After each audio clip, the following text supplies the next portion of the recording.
The mice that ate iron. Once there was a rich merchant called Naduk. As time went by, his business became so bad that he not only lost money but also got into debt. Naduk was unhappy. It was no use staying in the city any longer, so he decided to go on a long journey to try his luck elsewhere. He had to sell almost everything he had in order to pay off his debts. All that he was left with, which was of some value, was a heavy iron beam. Before leaving, Naduk went to see his good friend Lakshman. He was sorry to hear of Naduk's misfortune and unhappy that he was going away. Is there anything I can do for you, my friend? He asked. Well, replied Naduk, I have a very heavy iron beam which I would like to leave with you. Will you keep it for me until I return? Is that all? Said Lakshman.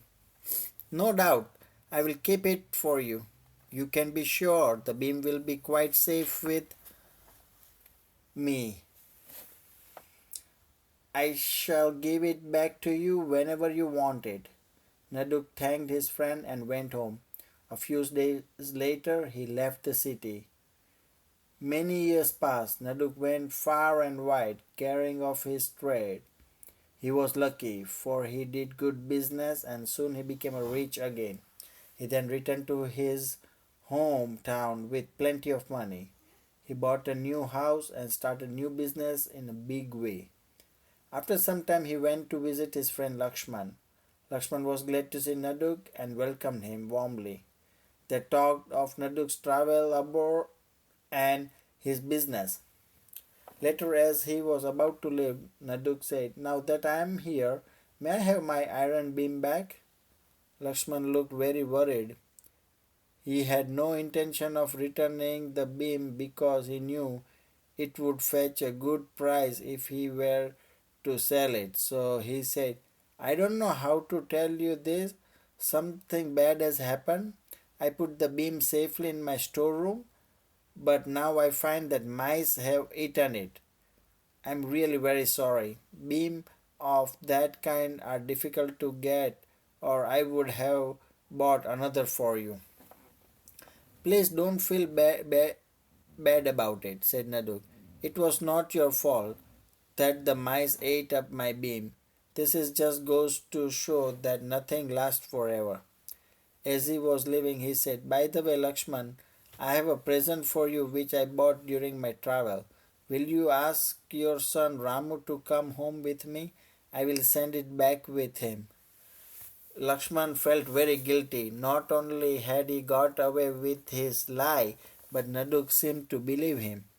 At the same time, he was anxious to see what his friend had got for him. So he called Ramu and asked him to go along with Naduk. Naduk took the boy home. He led him to the cellar of his house, locked him in, and went about his work. When Ramu did not return home by evening, his father got worried.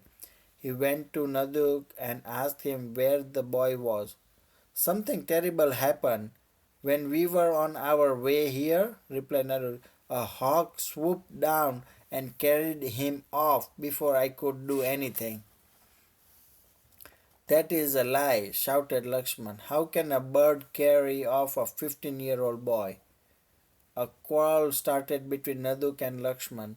A big crowd gathered and the two men shouted at each other. Finally, they decided to go to court. As soon as they entered the magistrate room, Lakshman cried, Your Honor, this man has stolen my son. Please ask him to give me back my son. The magistrate ordered Naduk to do so. Naduk said, Sir, how can I, when before my very eyes a hawk carried off the boys, that could I do? What could I do? You are a liar, shouted the magistrate. How can a bird fly off with a boy? To this Naduk replied, If the mice at Lakshman's place can eat up an iron beam, then how can carry off a boy? The magistrate wanted to know what is it was all about. Naduk related the whole story. The people in the courtroom had a good laugh. The magistrate then ordered Lakshman to return the iron beam to Naduk and Naduk to return Lakshman's son.